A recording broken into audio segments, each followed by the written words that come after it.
Hello everyone, welcome back to my channel study and motivation में। तो आज हम फर्स्ट सेमेस्टर का मैथ्स का पेपर सॉल्व करने वाले हैं 2024 का। ठीक है, चलिए स्टार्ट करते हैं। पहला क्वेश्चन एमसीक्यू देख लेते हैं। अच्छी लगी वीडियो तो लाइक कर दीजिएगा और चैनल को ज़रूर सब्सक्राइब कर दीजिएगा और बेल आइकन पर प्रेस कर दीजिए जिससे कि आपको आने वाली वीडियो को नोटिफिकेशन टाइम से मिल सके। ठीक है, चलिए स्टार्ट करते हैं। पहला क्वेश्चन दिया गया है 0.6 मल्टीप्लाई 0.4 का मान क्या है। इन दोनों की आपको मल्टीप्लाई करनी है और आपको आंसर बताना है। तो 0.6 मल्टीप्लाई 0.4, 6 4 से 24 होते हैं। अब पॉइंट हमारे 2 डिजिट से पहले है तो पॉइंट यहाँ पर आ जाएगा। तो 0.24 इसका option number 3 is the correct answer हो जाएगा। ठीक है, उसके बाद देख लेते हैं क्वेश्चन नंबर सेकंड। वह संख्या ज्ञात कीजिए जिसका 24% 96 है। तो हम मान लेते हैं वह संख्या क्या है, x है। तो हम x का 24% निकाल लेंगे। ठीक है, वो कितना आना चाहिए, 96 आना चाहिए। तो सॉल्व कर लेते हैं x का 24%। ठीक है, तो यहाँ से 24 से 96 4 पर कट जाएगा, ये इसकी मल्टीप्लाई हो जाएगी 100 में, तो x की वैल्यू कितना आ जाएगी 400। तो option number 3 is the correct answer 400। ठीक है, उसके बाद क्वेश्चन नंबर 3 देखिए। तिर्यक रेखा के एक और अंत्यखंड कौन होते हैं। ये हमारी दो तिर्यक रेखा, मतलब ये दो समांतर रेखाएं, ये इन्हें तिर्यक रेखा काट रही है। तो कह रहा है अंत्य कोण, इनके जो अंदर के जो कोण होते हैं वो क्या होते हैं। तो उनका सम हमारा 180 होता है, तो यानी कि वो समपूरक होता है। अगर दो एंगल का सम 180 होता है तो वो समपूरक होता है, 90 होता है तो वो पूरक होता है, कोटि पूरक होता है। ठीक है, चलिए अब क्वेश्चन नंबर 4 देख लेते हैं। 4, किस संख्या में 3 का स्थानीय मान सबसे कम है।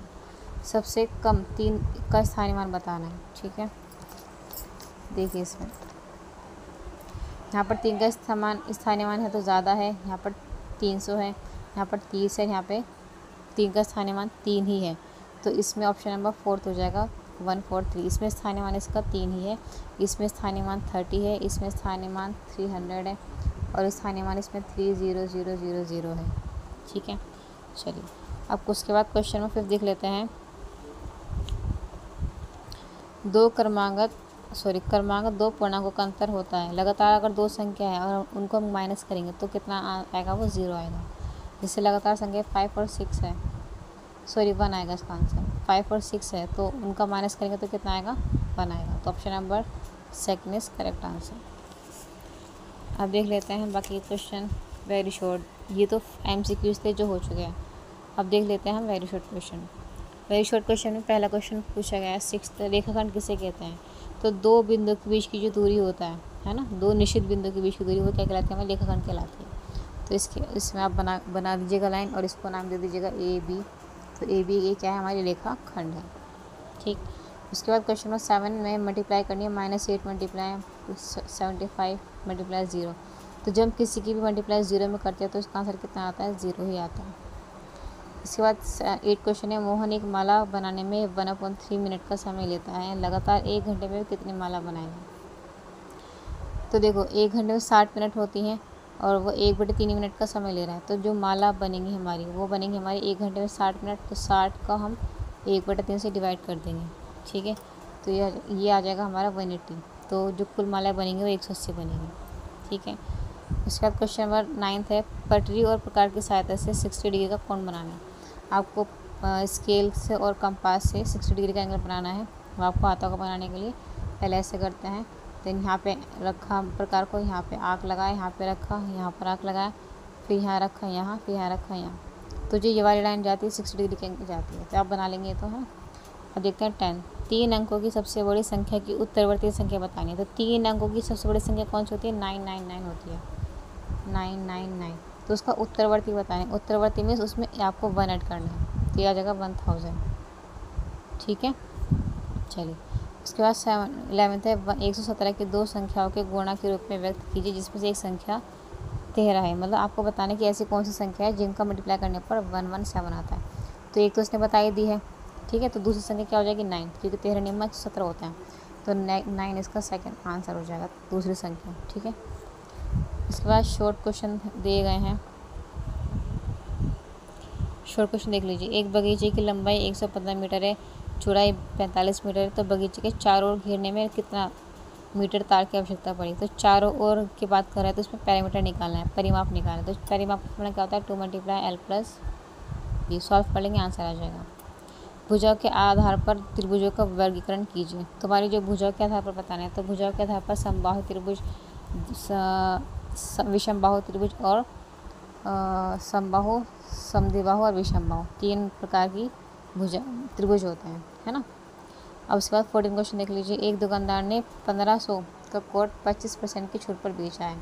तो इसका 25% निकाल लेंगे, जितना भी आएगा फिर वो 1500 में से माइनस कर देंगे, तो इसका आंसर आ जाएगा। ठीक है। इसके बाद 15 दो संख्या का महत्तम समापवर्तक और लघुत्तम समापवर्तक ये दे रखे हैं, मतलब में से और ले से दे रखा है। एक संख्या का अनुपात, दो संख्या का अनुपात 5 और 7 दे रखा है, तो बड़ी संख्या बतानी है। देखो इनमें एक रिलेशन होता है, में से गुणा ले से बराबर होता है फर्स्ट संख्या मल्टीप्लाई सेकंड संख्या। तो जो अनुपात दे रखे हैं मान लेंगे संख्या 5x और 7x मान लेंगे। ठीक है। तो बस यहाँ पे वैल्यू पुट कर देंगे 5x × 7x और यहाँ पे में से रख देंगे वैल्यू 5 × 1 7 5। सॉल्व कर लेंगे, x की वैल्यू आ जाएगी। जब x की वैल्यू आ जाएगी फिर x की वैल्यू यहाँ पे रख देंगे, तो आपकी दोनों संख्या आ जाएंगी। ठीक है। इसके बाद 16 है व्यंजक x² - 5x + 4 में से व्यंजक इसको आपको घटाना है। तो ये डिजिट ऊपर रखेंगे, ये डिजिट नीचे रखेंगे, साइन चेंज कर देंगे तो आंसर आ जाएगा। चलिए मैं बता देती हूँ वाला माइनस करके। x² - 5x + 4 माइनस करेंगे तो ब्रैकेट लगाकर माइनस करते हैं, जब भी माइनस करते हैं ये कर दिया मैंने। और जब ब्रैकेट के बाहर माइनस होता है तो अंदर वाले साइन चेंज हो जाता है। तो इसको हम ओपन करेंगे तो -3x² + के 6x + के 3। तो x² में से 3x² गए तो -2x² बचेगा। 5x और 6x यहाँ पे प्लस का x बचेगा, 4 और 3 यहाँ पे 7। तो ये माइनस करके ये वाला आंसर आ जाएगा। ठीक है। और उसके बाद नेक्स्ट क्वेश्चन है विजातीय व्यंजक किसे कहते हैं, आपको ये बताना है। फिर 18 है अजय के घर से बाजार इतने किलोमीटर दूर है, इसी रास्ते पर उसका विद्यालय बाजार से इतने किलोमीटर दूर पर है। तो अजय के घर से विद्यालय की दूरी बतानी है। सपोज अजय का घर यहाँ पर है, ठीक है। अजय का घर इतने किलोमीटर दूर है, ठीक है। फिर उसी रास्ते पर उसका विद्यालय बाजार से इतने किलोमीटर दूर है। बाजार सपोज यहाँ पर, तो बाजार से इतने किलोमीटर दूर यहाँ पर घर हो गया। तो अजय के घर से विश्वविद्यालय की दूरी, तो आपको पूरी डिस्टेंस बतानी है। ठीक है। अजय के घर से विद्यालय की दूरी, तो क्या करेंगे, इसे माइनस करेंगे। ठीक है। तो माइनस करके इसका आंसर आ जाएगा। तो बस ये पूरा क्वेश्चन मैथ्स का था।